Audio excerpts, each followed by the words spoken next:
Hello friends, welcome all of you in our channel NCERT topics. आप सभी लोगों का दोस्तों हमारे चैनल एनसीईआरटी टॉपिक में स्वागत है। यहाँ पर दोस्तों आपको एनसीईआरटीज़ के टॉपिक मिलेंगे जो कि दोस्तों साइंस के आधार पर और मैथमेटिक्स के आधार पर खासतौर पर होंगे। तो लगातार हमारे साथ भी बने रहिए दोस्तों, और साथ में हमारी कोशिश रहेगी कि जो भी टॉपिक होगा दोस्तों दोनों ही लैंग्वेजेज में आपको यहाँ पर समझा जाए, यानी कि दोस्तों यहाँ पर आपको हिंदी में और साथ में इंग्लिश में एक्सप्लेन किया जाए। तो लगातार हमारे साथ भी बने रहिए दोस्तों चैनल के साथ में। तो शुरू करते हैं आज के टॉपिक को। आज का टॉपिक यहाँ पे है दोस्तों difference between mass and weight, यानी कि आपको बताना है अंतर द्रव्यमान और भार में क्या अंतर होता है।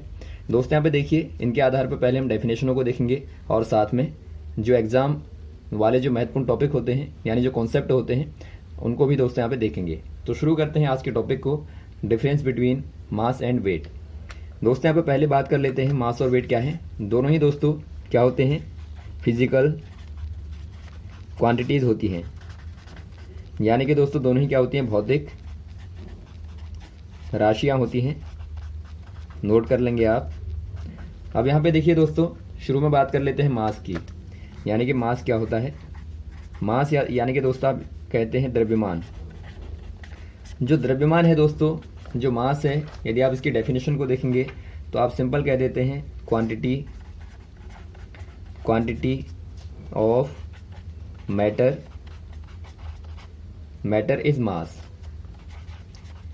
यानी कि दोस्तों जो मैटर की क्वांटिटी होती है, जो यहाँ पे कोई पदार्थ यदि आप लें वहाँ पर जो उसकी मात्रा होती है दोस्तों, क्वांटिटी कहने का मतलब है मात्रा।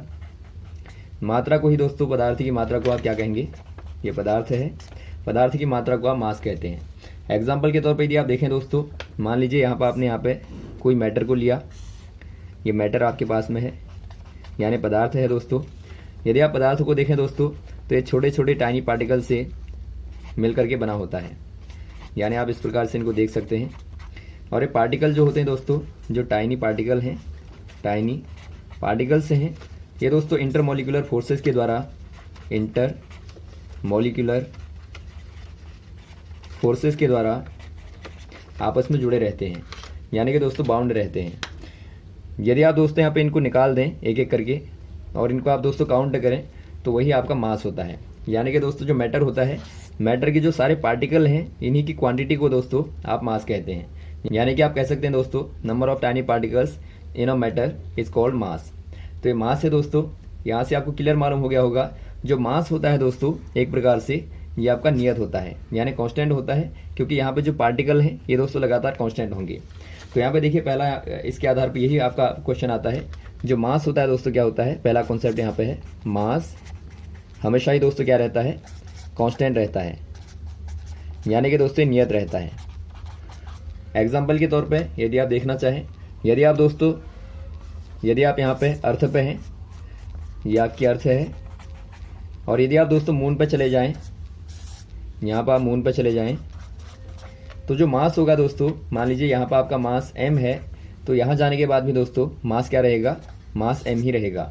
क्योंकि दोस्तों यहाँ पर आपने देखा ये आपकी कंपोजिशन जो है, पार्टिकल्स की कंपोजिशन को ही आप मास कहते हैं, यानी कि जो आपके पार्टिकल होंगे आपकी बॉडी में वो तो आपके सेम ही रहेंगे। तो इसीलिए दोस्तों जो मास होता है, मास पे कोई भी डिफरेंस यहाँ पर नहीं आता। एक क्वेश्चन बार बार आता है कि बताइए यदि कोई बॉडी का मास m यहाँ पर अर्थ पे है, यदि आप वहाँ पे मून पर जाएंगे तो मास क्या होगा, तो आप कहेंगे दोस्तों m ही रहेगा। यदि आप कहीं भी जाएं दोस्तों, यानी कि आप कह देंगे जो मास होता है प्लेस टू प्लेस वेरी नहीं करता है। तो ये आपका यहाँ पर पहला कॉन्सेप्ट है। सेकंड कॉन्सेप्ट होता है दोस्तों जो यूनिट है, यानी कि यूनिट कहने का मतलब है दोस्तों इकाई जो होती है। खासतौर पे यदि आप बात करें एसआई यूनिट की, एसआई क्या है दोस्तों, ये आपकी इंटरनेशनल सिस्टम की यूनिट होती है, यानी कि अंतर्राष्ट्रीय मान्यता प्राप्त यहाँ पर यूनिट होती है। तो इसके आधार पर यदि आप यूनिट देखें दोस्तों मास की, तो किलोग्राम होती है, यानी किलोग्राम दोस्तों द्रव्यमान की इकाई होती है। यहाँ पर थर्ड कॉन्सेप्ट है दोस्तों, जो मास होता है, मास एक क्या है दोस्तों, स्केलर क्वांटिटी होती है, स्केलर क्वांटिटी होती है। स्केलर कहने का मतलब है दोस्तों अदिश राशि होती है। दोस्तों यहाँ पे देखिए, राशियाँ दो प्रकार की होती हैं, जो भौतिक राशियाँ होती हैं या फिर आप कहें दोस्तों जो फिजिकल क्वांटिटीज़ होती हैं, टू टाइप की होती हैं। पहली होती है दोस्तों वेक्टर, और सेकंड वाली होती है स्केलर।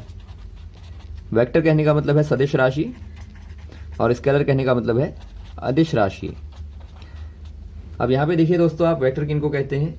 यदि आप कोई क्वांटिटी को लें दोस्तों, यदि क्वांटिटी को बताने के लिए आपको डायरेक्शन यानी कि दिशा और साथ में दोस्तों मैग्नीट्यूड यानी कि परिमाण की आवश्यकता हो, तो ऐसी वाली क्वांटिटी को दोस्तों आप वेक्टर क्वांटिटी कहते हैं।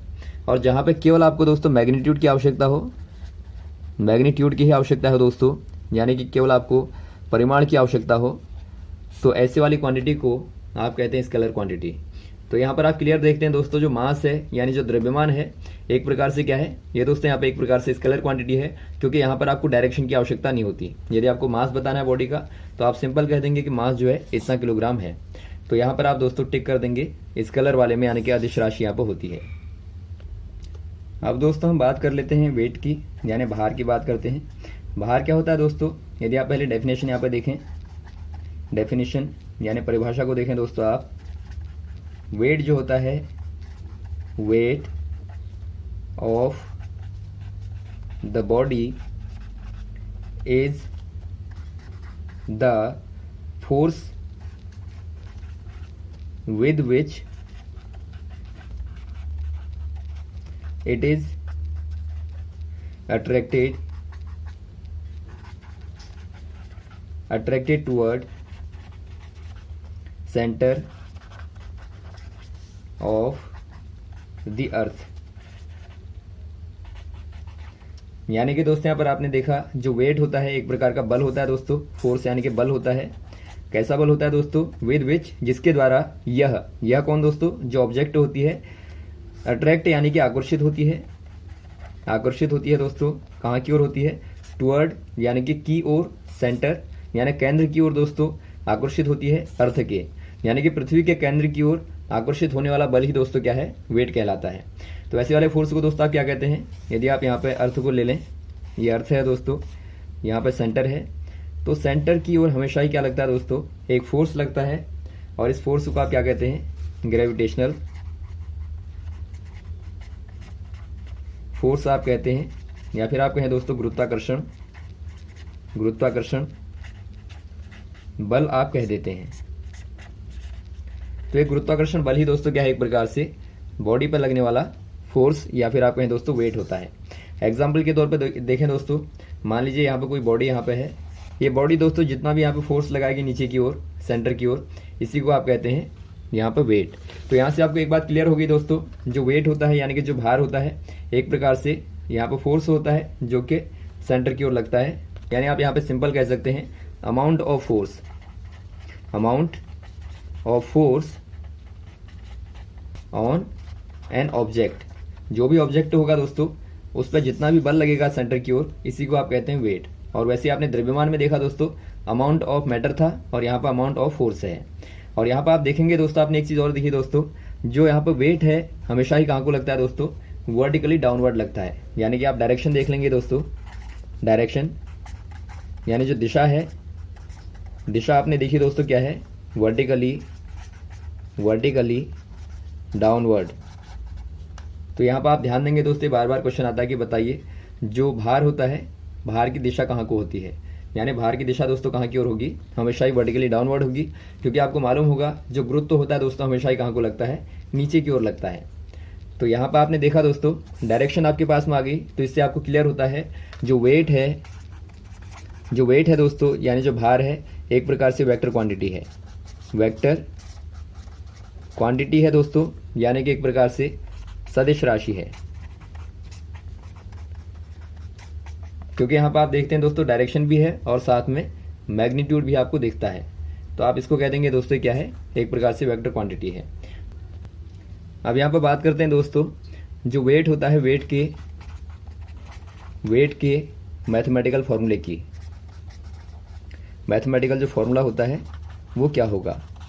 आपने देखा दोस्तों, वेट एक प्रकार का क्या है, फोर्स है, और फोर्स कैसा है दोस्तों, जो कि केंद्र की ओर लगता है। यानी कि जो फोर्स होता है दोस्तों, जो ग्रेविटेशनल फोर्स होता है, F इक्वल टू होता है, या फिर आप Fg कह सकते हैं, Fg इक्वल टू होता है G/m/r का स्क्वायर।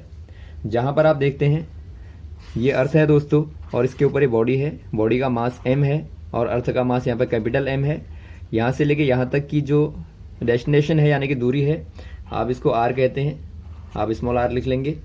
और यहाँ पे दोस्तों जो g है, g आपका यूनिवर्सल कांस्टेंट है, यानी कि यहाँ पर आपने देखा जो m है दोस्तों बॉडी का मास है, और यहाँ पे m जो है अर्थ का मास है, r रेडियस है। तो ये फॉर्मूला दोस्तों यहाँ पर होता है ग्रेविटेशन का मैथमेटिकली। यदि आप दोस्तों यहाँ पर न्यूटन के सेकंड लॉ से देखें, यानी कि सेकंड लॉ ऑफ न्यूटन देखें, second law of Newton's motion law, जो मोशन लॉ है दोस्तों उनका सेकंड लॉ यदि आप देखें तो वहाँ पर आप देखेंगे गति का दूसरा नियम जो कहता है वो कहता है फोर्स इक्वल टू एक्सीलरेशन, यानी कि त्वरण यहाँ पर आप लिख लेंगे त्वरण गुणा मास, यानी कि द्रव्यमान। यानी दोस्तों आपका सेकंड लॉ क्या कहता है, जो बल होता है दोस्तों त्वरण और द्रव्यमान के गुणनफल के बराबर होता है, या फिर आप कहें मास एंड एक्सीलरेशन के मल्टीप्लिकेशन के बराबर होता है। तो यहाँ से यदि आप फॉर्मूला निकालना चाहें दोस्तों तो क्या निकलेगा आपको, एक्सीलरेशन आपने देखा दोस्तों, यदि आप ग्रेविटी की बात करें, यहाँ पर अर्थ की बात करें तो यहाँ पर जो एक्सीलरेशन होता है वो आपका ग्रेविटी g होता है, और मास दोस्तों आप मान लें m है, तो यहाँ से आपका फॉर्मूला निकलता है F इक्वल टू mg, यानी कि दोस्तों क्या हो जाएगा, यही आपका वेट हो जाएगा। तो यहाँ से आपने देखा दोस्तों जो वेट होता है, weight equal to force equal to mg होता है, आप इसको नोट कर लेंगे। और साथ में यहाँ से आपको मालूम होता है जो वेट की यूनिट होगी दोस्तों क्या हो जाएगी, जो यूनिट फोर्स की होती है, यानी कि जो दोस्तों बल की यूनिट होती है वही आपके यहाँ पे वेट की हो जाएगी, यानी दोस्तों न्यूटन हो जाएगी। ये क्वेश्चन बार बार आता है, यहाँ पर आप ध्यान देंगे, वेट की यूनिट दोस्तों न्यूटन होती है। अब यहाँ पे बात कर लेते हैं दोस्तों variation in weight, variation in weight, यानी कि दोस्तों जो भार होता है, भार में जो परिवर्तन होता है कैसे होता है। यहाँ पर आपने क्लियर देखा दोस्तों वेट इक्वल टू होता है mg, यानी कि यहाँ से आप देखते हैं, यदि आप दोस्तों अर्थ को देखें तो अर्थ के सेंटर से दोस्तों आप ऊपर की ओर जाएंगे, यानी आप इक्वेटर की ओर जाएंगे, यानी ध्रुवों की ओर जाएंगे दोस्तों, तो वहाँ पे क्या होता है, जो g का मान होता है, g का मान दोस्तों क्या होता है, मैक्सिमम होता है। आपको मालूम होगा g का मान नॉर्मली होता है 9.8 मीटर पर सेकंड का स्क्वायर।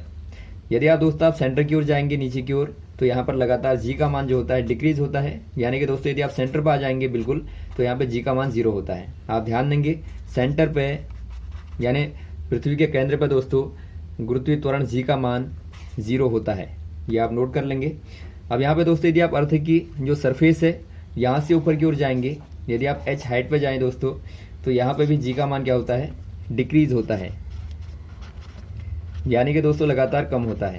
तो आप ध्यान देंगे क्वेश्चन आता है, यदि आप दोस्तों अर्थ के सरफेस के ऊपर जाएंगे या नीचे जाएंगे तो g का मान क्या होगा दोस्तों, हमेशा ही डिक्रीज होगा। तो इसको आप नोट कर लेंगे। अब यहाँ पे बात करते हैं दोस्तों जो वेट होगा, मान लीजिए कोई व्यक्ति दोस्तों यहाँ पे है, सरफेस पे है, यहाँ पे जो वेट व्यक्ति का होगा दोस्तों, और जो यहाँ पे व्यक्ति खड़ा है यही व्यक्ति यहाँ पे चला जाए, तो जो यहाँ पे वेट होगा दोनों में अंतर होगा। क्यों होगा दोस्तों, क्योंकि यहाँ पे g के मान में चेंज हो गया, यहाँ पे mg डैश हो जाएगा और यहाँ पे आपका mg हो जाएगा। दोनों को आप देखेंगे दोस्तों, दोनों के मान में अंतर होगा। या फिर आप एग्जाम्पल के तौर पर लें, यदि आप मून पर चले जाएं, यहाँ पर आप मून को ले लें, यहाँ पर दोस्तों आपका वेट था w इक्वल टू mg। यदि आप मून पर चले जाएंगे, आपको मालूम होगा दोस्तों जो चंद्रमा होता है वहाँ पर जो गुरुत्वीय त्वरण का मान होता है, यानी कि g का मान होता है, अर्थ के कंपैरिजन में दोस्तों आपका छठा भाग होता है, यानी कि 9.8 का दोस्तों छठा भाग यहाँ पे रह जाता है। यानी यहाँ से आप देखेंगे दोस्तों, यदि आपका वेट यहाँ पे 60 था तो यहाँ पर आने पे क्या हो जाएगा, 60 बाई यहाँ पे 6 कर देंगे, यानी कि 10 हो जाएगा। तो इतना डिफरेंस यहाँ पर आपको देखने को मिलता है। यानी आप कह देंगे दोस्तों वेट क्या करता है, लगातार वेरी करता है g की वैल्यू के साथ में। और यदि आप दोस्तों सेंटर पर आ जाएं अर्थ के, यानी पृथ्वी के, यदि आप केंद्र पर आ जाएं, तो यहाँ पर आप देखेंगे दोस्तों जो आपका वेट है वो क्या हो जाएगा, क्योंकि यहाँ पे मान g का मान 0 है तो वेट इक्वल टू mg होता है, यानी कि m गुणा 0 कर देंगे दोस्तों यदि आप, तो यहाँ पर आपको मिलेगा 0। यानी केंद्र पर जाने पर दोस्तों ऑब्जेक्ट का जो वेट होता है, ऑब्जेक्ट का जो वेट होगा दोस्तों वो आपका 0 होगा। यदि आप मास की बात करें तो मास आपका दोस्तों वही रहेगा जो पहले था। तो ये आप ध्यान देंगे। तो आज का टॉपिक दोस्तों यहाँ पर कंप्लीट होता है। आपने बेसिक चीज़ों को देखा वेट और मास के आधार पर। यदि आपका कोई कन्फ्यूजन है दोस्तों, आप कमेंट बॉक्स में कमेंट कर सकते हैं। तो आज के टॉपिक को यहाँ पे समाप्त करते हैं। यदि आपको दोस्तों टॉपिक पसंद आया हो तो आप ज़रूर लाइक करें, शेयर करें, ताकि इस प्रकार की वीडियोज़ आपको लगातार मिलते रहें। ओके, थैंक्स, धन्यवाद।